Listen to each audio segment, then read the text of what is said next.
Ett historiskt turbulent år närmar sig sitt slut och det har blivit dags att göra bokslut. 2020 har mer än någonting annat präglats av pandemins konsekvenser. År 2020 är det tydligt att det kommer att dröja innan vi kan återgå till det normala. Men också av de brister den påvisat i den svenska förvaltningen.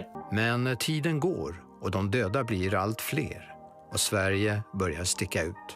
I veckans videokrönika gör jag därför en återblick över året som gått. Jag heter Henrik Jönsson. Och jag heter Emo-Henrik och jag tänker styra upp denna årskrönika så folk fattar hur sinnes allting är. Okej.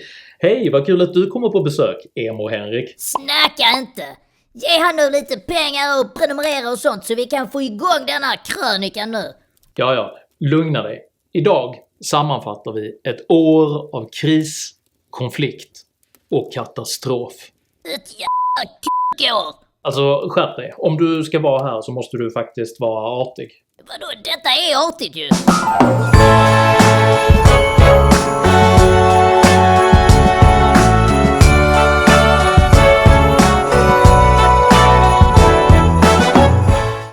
–2020 års pandemiutbrott har avslöjat hur illa den svenska förvaltningen nu faktiskt fungerar och har dominerats av 3 övergripande psykologiska försvarsreaktioner: förträngning, försvar och förskjutning. Förträngning, eller bortträngning som det ibland kallas, är en psykologisk försvarsmekanism varigenom oönskad information helt förnekas. Stay calm, this is not happening. Exempel på detta kan vara hur en person som exempelvis drabbas av en livshotande sjukdom fullständigt ignorerar denna information och istället lägger hela sitt fokus på bekanta och trygga aktiviteter i ett försök att utestänga en verklighet som vederbörande är oförmögen att hantera. You didn't see graphite.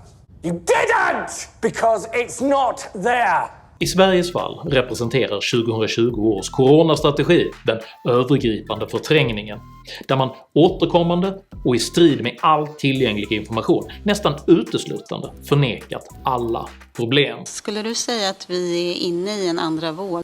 Nej. Den 8 februari säger generaldirektören för Folkhälsomyndigheten till Svenska Dagbladet att coronaviruset kommer inte att spridas i Sverige under nuvarande omständigheter. Den 26 februari meddelar krisberedskapschef Johanna Sandvall till Sveriges Radio att vi har en god beredskap. Den 5 mars hävdar statsepidemiolog Anders Tegnell i Dagens Nyheter att det finns all anledning att tro att vi har pikat. Den 8 mars hävdar Tegnell att coronakulmen kommer på måndag eller tisdag och att hans prognos 3 dagar tidigare var lite för optimistisk. Den 15 mars uttrycker Tegnell stöd för den brittiska flockimmunitetsplanen. Den 22 mars uttrycker Tegnell hopp om att kurvan håller på att plattas ut. Den 31 mars tror Folkhälsomyndigheten på flockimmunitet i april. Den 15 april tror Folkhälsomyndigheten på flockimmunitet i maj. Den 14 maj tror Folkhälsomyndigheten på flockimmunitet i juni. Den 16 juni meddelar Tegnell att Sverige har pikat och är på väg ner. Den 17 juli hälsar Johan Carlsson att andelen immuna i Stockholm kan ligga uppemot 40%, vilket innebär att flockimmunitet nu är nära. Den 21 juli säger Tegnell till Dagens Nyheter att Sverige kommer att klara sig bättre än Norge vid en ny smittvåg. Den 21 augusti fastslår statsminister Stefan Löfven om Sveriges strategi. Vi valde rätt. Den 30 augusti säger Johan Carlsson till Svenska Dagbladet att vår bedömning har visat sig vara korrekt. Den 12 september uttrycker Anders Tegnell förvåning över den ökande smittspridningen. Den 16 oktober fastslår Anders Tegnell att Sverige inte har en andra våg av smittspridning. Den 22 oktober tar man bort smittskyddsrestriktionerna för personer över 70 år och höjer publikgränsen till 300. Den 1 november konstaterar Anders Tegnell att ökningen av antalet smittande är värre än väntat. Den 2 november meddelar Region Stockholms hälso- och sjukvårdsdirektör Björn Eriksson en jätteökning av antalet smittade i Stockholm och konstaterar “Vi har tappat greppet”. Den 10 november är Sveriges nationella testkapacitet överbelastad och socialminister Lena Hallengren kallar till krismöte nästa vecka. Kortfattat kan man sammanfatta den reaktiva svenska krishanteringen i 8 faser. Först är vår unika strategi bäst i hela världen och alla andra gör fel.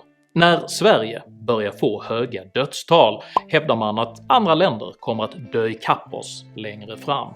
När siffrorna börjar se riktigt dåliga ut meddelar man att det kommer att ta flera år innan man egentligen kan säga någonting alls. När den svenska strategin börjar betraktas som en katastrof framhåller man att Sverige egentligen har samma strategi som alla andra.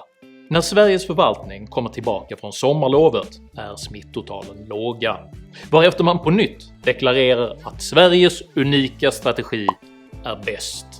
Man uttrycker sedan förvåning när smittan börjar skena på nytt, för att några veckor senare konstatera att det nattsvarta läget bör skyllas på regionerna.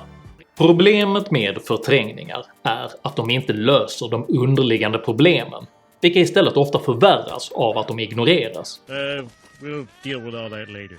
Under andra halvan av 2020 ledde därför pandemikrisen till ett omfattande försvarsarbete, där den havererande svenska strategin rationaliserades som förankrad i omsorg av medborgarnas frihet. This is the Swedish model of managing the society, building on trust between the lawmakers, the authorities and the citizens. Vänsterregeringens plötsliga omsorg om de svenska medborgarnas frihet gällde dock uteslutande ansvaret för just pandemin, medan exempelvis följande förbud betraktas som helt oproblematiska: alkoholförbud, ankringsförbud, anläggningsförbud, avloppsförbud, avverkningsförbud, badförbud, balkongförbud, ballongförbud, besöksförbud, bevattningsförbud, bilförbud, båtförbud, cykelförbud, campingförbud, dansförbud, demonstrationsförbud, diskrimineringsförbud, eldningsförbud, etableringsförbud, exportförbud, importförbud, fiskeförbud, flaggförbud, flakförbud, flygförbud, flyttförbud, grillförbud, handelsförbud, hästförbud, inköpsförbud, inreseförbud, utreseförbud, jaktförbud,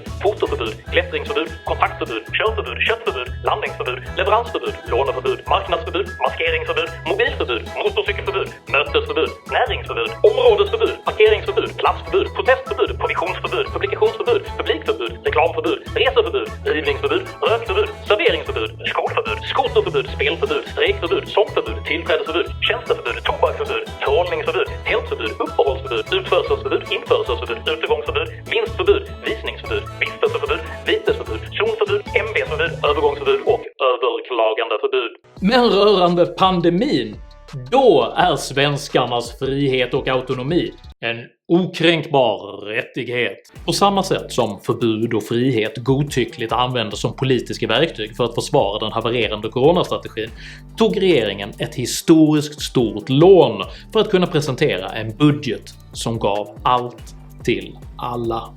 Allt till alla partier alltså, för det hela handlade nämligen om att hålla samman den allt orimligare Frankensteins regering som Socialdemokraterna har baserat sitt maktinnehav på.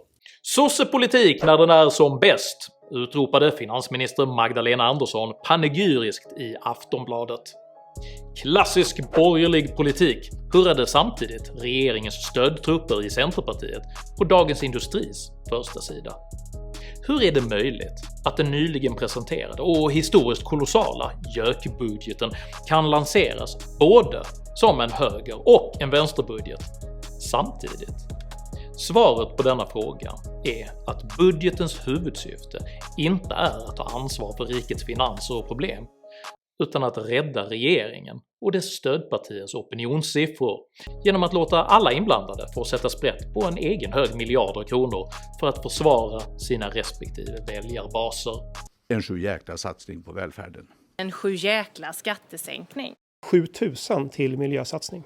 Vår budget är inte bara höger och vänster, den är även allt du vill att den ska vara. När så slutligen den coronakommission man under våren arbetat så hårt med att förhala ändå kom med förgörande kritik, och till och med Hans Majestät Konungen anslöt sig till kritikerna. Då var försvarsspelet slutligen över. Beslut och åtgärder som fattats under våren för att möta pandemin som vi bedömer har varit sena och i vissa fall otillräckliga.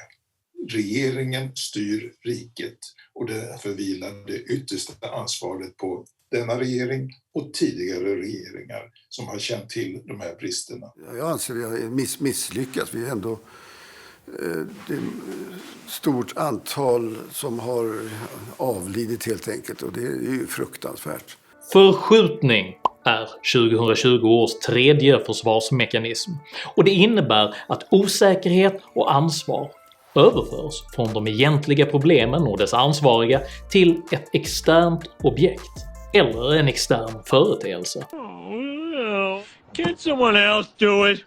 Can't someone else do it? That's perfect! Detta kallas typiskt för bortförklaringar, där exempelvis en tennisspelare skyller en förlorad match på sitt racket. It's not my fault! Lousy magnet! Under 2020 har förskjutningsmekanismen huvudsakligen manifesterats genom regeringens återkommande försök att utlokalisera ansvaret för den havererade coronastrategin till medborgarna själva.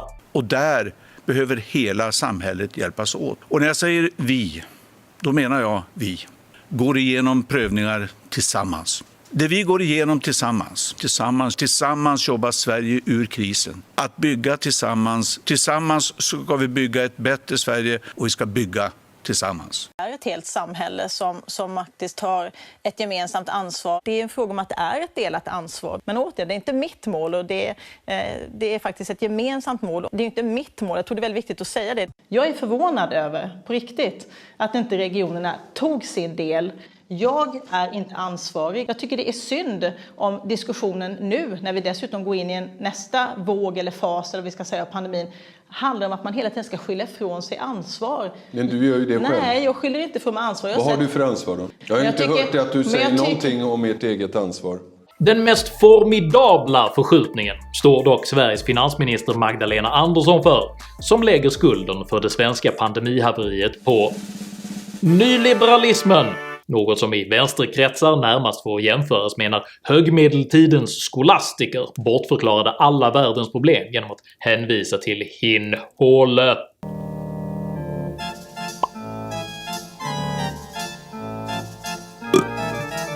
Som libertarian kan man med fog rikta kritik mot den svenska liberalismen för dess tendens att ofta glida vänsterut med allt vidlyftigare omsorgsambitioner och en massa blödande hjärtan. Jag vill bara skrika rakt ut av ilska, och vissa stunder vill man bara lägga sig ner i uppgivenhet och gråta. Men att beskylla den liberala idétraditionen för just Sveriges coronahaveri är faktiskt helt befängt. Den coronakommission vars utlåtanden regeringen arbetat så hårt på att förhala har varit exemplariskt tydlig. Det är den allmänna smittspridningen i samhället som orsakat Sveriges höga dödstal. En sak anser vi oss kunna säga, och det är att den allmänna smittspridningen i samhället är högst sannolikt den viktigaste orsaken till smittspridningen på äldreboendena. Även de inom äldrevården. Och det är regeringens, eller kanske ska man säga Folkhälsomyndighetens, befängda flockimmunitetsstrategi som är ansvarig. Inte de driftsformer som Magdalena Andersson nu säger sig vilja attackera genom höjda kapitalvinstskatter.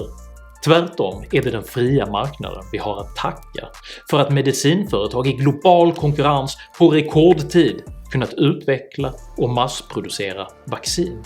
Och med detta långsökta socialdemokratiska angrepp på marknadsliberalismen avslutas ett prövningarnas år på ett närmast poetiskt tragiskt vis. Med en regering som efter att ha gjort i stort sett allting fel slutligen angriper det enda som ännu faktiskt fungerar i Sverige: småföretagen. Är du klar nu? Ja, alltså jag tänkte... Det är vad jag hör när jag lyssnar på dig. Säg bara som det är! Vi har haft ett sugigt år och vi har sugiga politiker. Så jag vet inte om jag skulle uttrycka det på det sättet. Nu ska jag säga som det är. Det är vården som är hjältarna. Mitt i julen, just nu, sliter de som riktiga krigare medan vi sitter och klagar.